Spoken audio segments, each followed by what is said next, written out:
પ્રવૃત્તિ કરવા માટે ખાંડ, ઈસ્ટ પાવડર, બીકર, પાણી અને ચમચી તૈયાર કરીશું. હવે બીકરમાં 300 મિલી પાણી ભરીશું.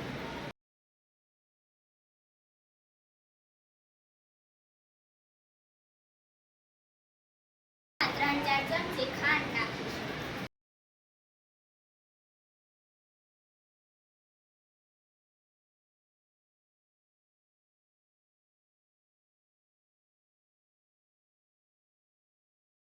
હવે તેમાં 1 ચમચી ઈસ્ટ પાવડર નાખીશું.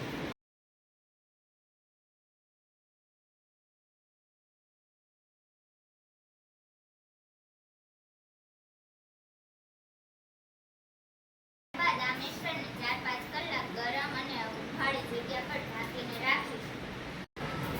4-5 કલાક પછી આ મિશ્રણને સૂંઘશું અને અવલોકનની નોંધ કરીશું.